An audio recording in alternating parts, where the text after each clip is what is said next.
Kumusta mga kaibigan? Dasha ang pangalan ko. Ngayon, pag-aaralan natin ang pagdagdag at pagbawas ng mga ordinaryong fraction na may iisang denominator. Magkakaroon tayo ng 8 halimbawa. Simulan natin sa 5 ito. Paano natin binubuo ang mga ordinaryong fraction? May numerator tayo, may denominator tayo. Kung pareho ang denominator, halimbawa 12, 14, 16, lahat ay simple lang. Hindi na kailangan pang bawasan sa common denominator, gumuhit lang ng linya at isulat ang 12 sa denominator. Wala nang gagawin sa denominator, pero sa numerator meron pa. Sa numerator, isulat ang 5 mula sa unang numerator, tapos ang simbolo kung pagdagdag plus 7. Ano ang magiging resulta ng 5 plus 7? Interesting. Magiging 12 ito, 12 sa 12. Ano ang resulta nito? Isa, tama? Sa ganitong paraan, hindi lang tayo nagdagdag ng fraction, pinasimple pa natin. Sa susunod na halimbawa, may pagbabawas na tayo. Gumuhit ng pahalang na linya sa parehong paraan. May ordinaryong fraction tayo. Ano muna ang gagawin natin? Una, isulat ang denominator. 14 yan. Sa denominator, tapos na tayo. Ngayon, siyam ang numerator. Dito may subtraction tayo.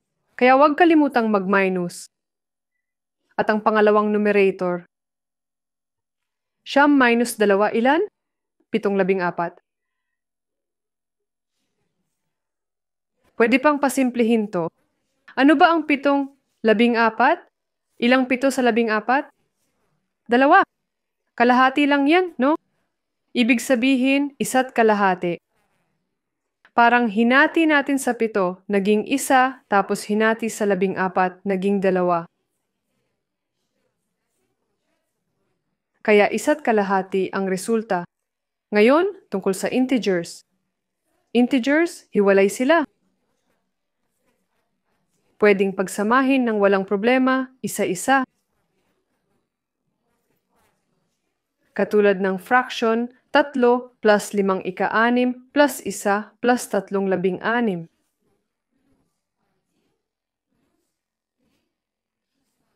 Dito pwedeng pagsamahin. Ay, 16 pala.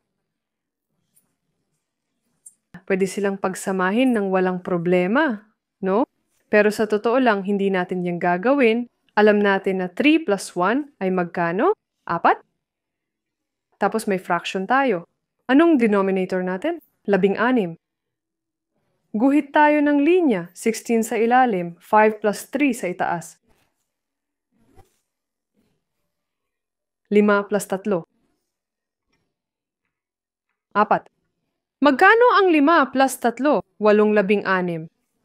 Uy, parang pamilyar to ah. Parang nakita na natin to dati. Kung 16 hatiin sa 8, magkano? 2. Dito naman, magiging 1, no? 8 hatiin sa 8 ay 1. 4 na buo at kalahati. Susunod na halimbawa, pwede rin tayong magbawas ng buong numero. 7 bawas 6, magkano? Napakadali, 1. Guhit ulit ng linya, 23 sa ilalim, tama? 23, simple lang. Sa taas naman, ingat sa mga sign. May 6 na may plus, tama. Tapos may minus, minus 2. Ingat tayo ha. 6 bawas 2, ilan? 4 na 23. 1 buot 4 na 23. May isa pang halimbawa na gagawin nating simple. 2 ika-15 plus 8 ika-15. Walang buo rito, kaya agad ilalagay ang 15 sa ibaba. Magaling! 2. Anong simbolo? Plus 8. 2 plus 8? Madali lang. Alam mo na 10 ika-15, yan.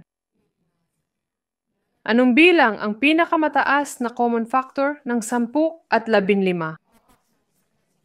5. Gusto natin ng mataas na marka, di ba? 10 hatiin sa 5, ilan? 2. 15 naman hatiin sa 5, ilan? 3. 2. 2 katlo. Ayos! 3 na lang natitira. Sige, tapusin na natin. May 21 minus 6 na 21 tayo. Ano sa denominator? 21. Magaling. Ngayon, numerator naman. 20. Anong sign? Minus. Minus 6. 20 minus 6. Ilan ang lalabas? 14. 14 sa 21. Paano natin ito papaikliin?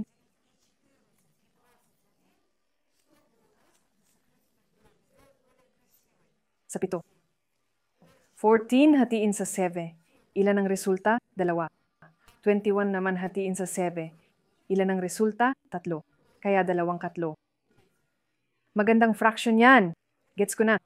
May 516 plus 316 tayo. 16 sa denominator. Denominator muna palagi.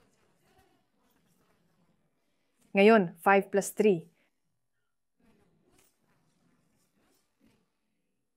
5 plus 3. Sige, mag-arithmetic. 8 hatiin sa 16. 8 ika-16. Ano ang maaaring hatiin sa 16 para mabawasan ito sa 2?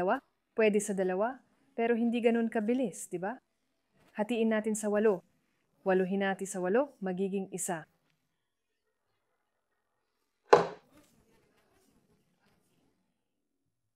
16 hinati sa 8, magiging 2.